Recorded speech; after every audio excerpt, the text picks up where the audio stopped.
smart mouthy. So I'm in the car and I just wanted to come on and tell you what's going on.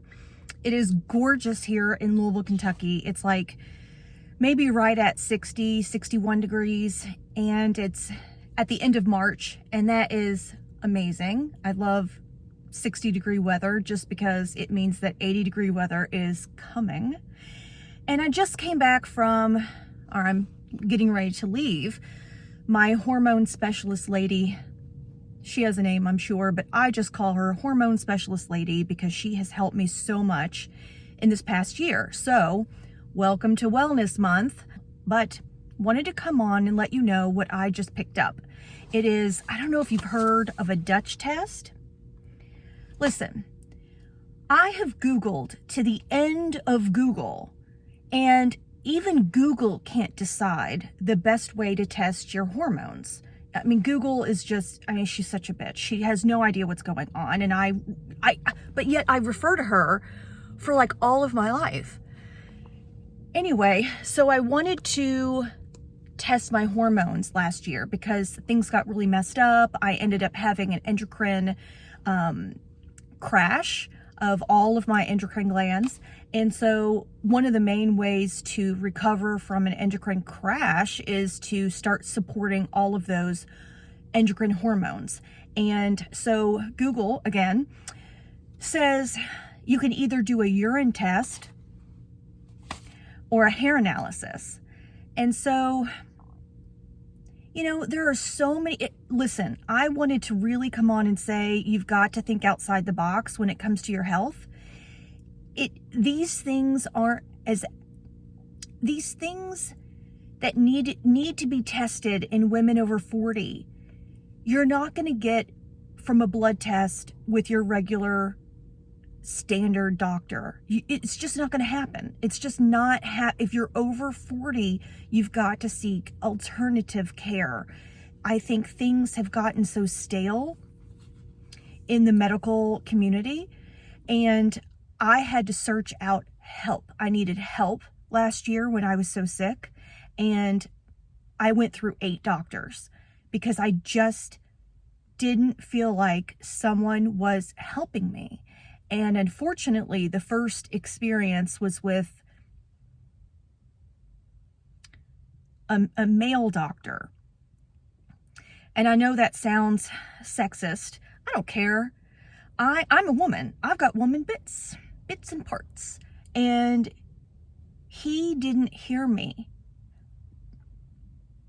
What I've learned over the last year of an illness, did you know, hey, I'm going to tell you, did you know that hot flashes is a symptom of many things, not just menopause? I'm going to list them. Hot flashes is a symptom of EPSTEIN Barr virus, shingles virus, Hashimoto's, hypothyroidism, adrenal insufficiency, menopause, vitamin B12 deficiency,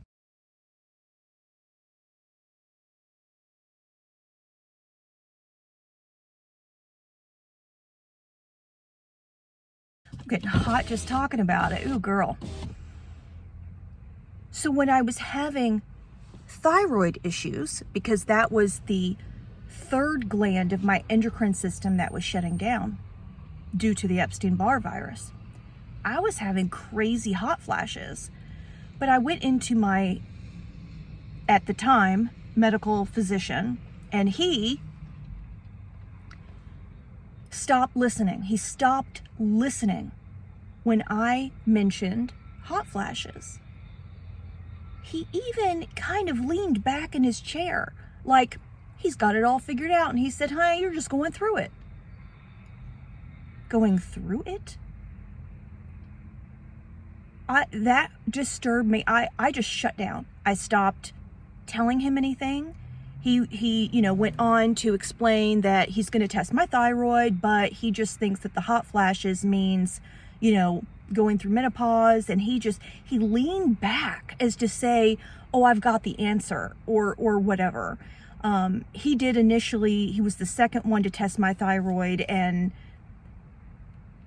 he had found hypothyroidism, but it was somebody else that found Hashimoto's, which is very, very different. If you know the difference, give me a thumbs up or something so that I know that you know what I'm talking about. Anyway, fast forward to me finding a woman who understands me for the Dutch test. And it's been so important that she understands and listens. She was the one that found massive high antibodies for active Epstein-Barr, thank goodness. And we went through this Dutch test to help solve the percentages of what my hormones were lacking so that she could then prescribe. I have a cream now. But that was maybe 10 months ago. And I was doing well until recently, and some things are happening with my adrenals, and so I'm back for another test. This is pretty thorough. Like, it takes a while to complete the test. It's a 24-hour test because your cortisol, well, all hormones will fluctuate. Whether, you know, you just woke up or in the evening or in the middle of the day. And so I feel like it's pretty thorough. Like, you pee on these strips 5 times. There's 5 different strips. You don't pee on the same strip. Jesus. Anyway, so I just wanted to chat about my testing and encourage you to keep at it. Keep active, pressing your physicians around you. Seek out new physicians. Seek out hormone specialists. Seek out females. Seek out aliens. I don't know. Seek out someone to help you. And research the Dutch test or a hair analysis test. These are a little different, a little bit more thorough than just average blood tests. I'm not knocking blood tests. You do a blood test. Blood test has definitely helped me on my health journey, but you just got to do more. You got to do more. And I'm not ever one to just sit down and be like, okay, I'm just going to take this pill for the rest of my life. And at no point did he ever explain what caused it.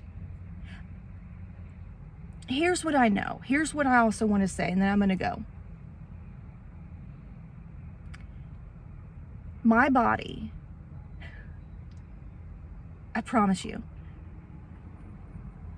I did not wake up one Saturday and become deficient in an artificial synthetic thyroid medication. I'm not just deficient in thyroid medication, like the synthetic. It didn't just happen. I am a root cause person, and I had to back up and figure out this caused this. This is why this. Because sometimes if you figure out the root cause, you can start correcting it on that end. And you can search for this if you don't believe me. But the dormant Epstein-Barr virus that then awakened because of a environmental trigger causes Hashimoto's. Yes.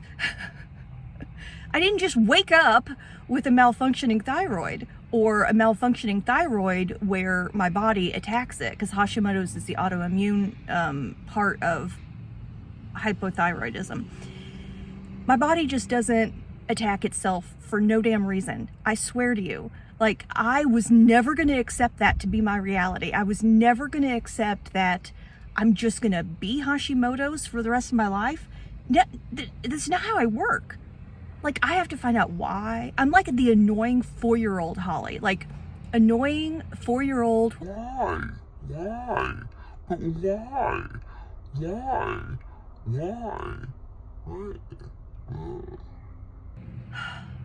Epstein-Barr. So, I've worked for the past 10 months to put that in remission. Epstein-Barr never, ever goes away. It just goes dormant again.